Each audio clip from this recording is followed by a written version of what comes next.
আমরা আসছি কুড়িগ্রাম জেলার রাজারহাট উপজেলার রাজারহাট ইউনিয়নের চান্দামারি গ্রামের মণ্ডলপাড়ায় অবস্থিত একটি নান্দনিক মসজিদ দেখার জন্য। এই মসজিদটি রাজারহাট উপজেলা থেকে 4 কিলোমিটার দূরে অবস্থিত। এই মসজিদটির নির্মাণকাল হিসেবে 1584 থেকে 1680 খ্রিস্টাব্দের মাঝামাঝি কোনো একটি সময়কে চিহ্নিত করা হয়ে থাকে এবং এই মসজিদটির নির্মাণের নকশা মূলত মোগলীয় যে শিল্পকর্ম আছে বা মোগলীয় আমলের স্থাপত্য কৌশল শৈলী দ্বারা এই মসজিদটি নির্মিত হয়েছে। চান্দাবাড়ি মসজিদটিতে মূলত মোট 52 শতক জায়গা জুড়ে অবস্থিত। এর পাশে একটি কবরস্থান রয়েছে। এই মসজিদটির দৈর্ঘ্যে 40 ফিট এবং এর প্রস্থ হচ্ছে 20 ফিট।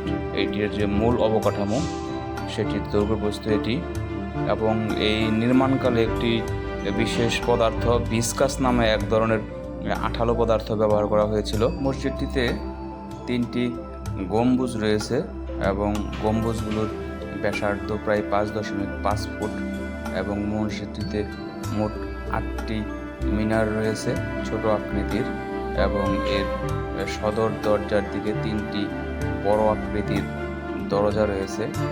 এছাড়া সম্পূর্ণ মসজিদটি সাদা রঙে অঙ্কিত এবং এই মসজিদটি পরিপূর্ণভাবেই মুঘল সাম্রাজ্যের সময়কালে যে সকল স্থাপত্য শৈলী ছিল সেই সকল স্থাপত্য শৈলী ব্যবহার করে নির্মিত হয়েছে। আসলে এই সকল প্রত্নতাত্ত্বিক স্থানগুলোকে নিবিড়ভাবে যত্নের সহিত আমাদের রাষ্ট্রীয় ব্যবস্থাপনায় যেভাবে তত্ত্বাবধানে রাখা উচিত সেভাবেই অনেকটা মসজিদটি রয়েছে। আমি যখন সেখানে গিয়েছিলাম তখন দেখলাম যে মসজিদটি ঠিক পূর্ব দিকে অর্থাৎ সামনের দিকে এক্সটেনশনের কাজ চলছে, অর্থাৎ এটার যে মূল অবকাঠামো আছে সেই মূল অবকাঠামোর বাহিরে বর্তমানে মুসল্লিদের চাহিদা মোতাবেক ধারণ ক্ষমতা বৃদ্ধি করার জন্য সেটার বারান্দা বা এটার এক্সটেনশনের কাজ চলতেছিল এবং অত্যন্ত ছায়াশয় নিবিড় পরিবেশে, গ্রামীণ পরিবেশে মসজিদটি অবস্থিত এবং এখানে ধর্মপ্রাণ অনেক মুসলমান এসে থাকেন বিভিন্ন অঞ্চল থেকে মসজিদটিকে দেখার জন্য এবং এর পুরাতন বা প্রত্নতাত্ত্বিক স্থাপত্য শৈলীকে যারা পছন্দ করেন বা ভালোবাসেন সেই অর্থেও এখানে অনেকেই